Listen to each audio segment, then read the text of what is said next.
Hello guys, welcome to Rakesh Adda YouTube channel. Crops curry ready చేయడం ఎలా చేద్దాం చూద్దాం రండి. ఆ 2 ఎర్రగడ్డలు తీసుకో, ముందు వాటిని కోసి తెంగండి. ఏం మాట్లాడుతున్నావురా, నరాలు కట్ అయిపోయినాయి. తర్వాత 2 తెల్ల ఉల్లిపాయలు తీసుకోండి, వాటిని ఒలిచిపడి తెంగండి. అరే ఏంట్రా ఇది?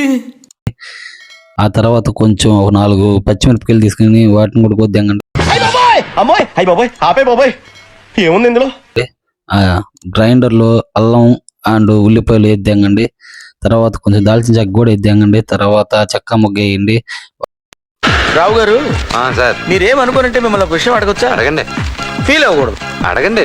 మనసులో పెట్టుకోకూడదు. అడగండి సార్. మీకు కొంచెం నోటితో ఎక్కువండి. వాటిని గ్రైండర్ వేసి పడి తెంగండి. గ్రైండర్ వేసి పడి తెంగి తర్వాత బాండిల్ పెట్టి దాన్ని నూనె పోసి తెంగండి. దాంట్లో మెంతులు వేసి తెంగండి.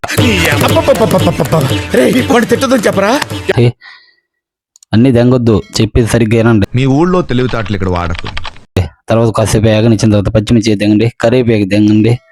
తెంగిన తర్వాత కాసేపు ఉడకనివ్వండి. బాగా ఉడికిన తర్వాత మనం గ్రైండ్ చేసుకుంటున్నాను దాన్ని లేసి తెంగి బాగా మిక్స్ చేసి తెంగండి. అయిపోయిన తర్వాత కొంచెం ఎల్లో అండ్ కారం అండ్ కొంచెం సాల్ట్, అలానే కొంచెం ధనియాల పొడి వేసి తెంగండి. ఫస్ట్ ఇది వేసి తెంగిన తర్వాత కాసేపు తిరగనివ్వండి. తిరిగి పక్కన తెంగొద్దు, తర్వాత ఎండ్రకాయలు తెంగాలి. దాంట్లో ఎండ్రకాయలు తెగిన తర్వాత కాసేపు ఉడకనివ్వాలి బాగా, ఒక 10 minutes.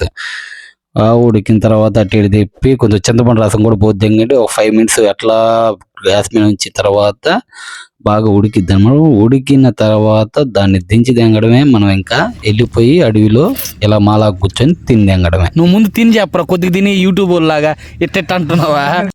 అంటే అది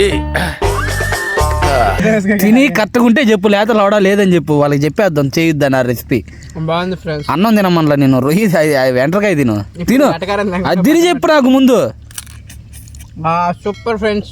ఈ నాటకాలు దిగుతున్నాడు కానీ టేస్ట్ అయితే ఒక రకంగా ఉంది. చేయాలనుకుంటే ట్రై చేయండి ఆ రెసిపీ. So please subscribe.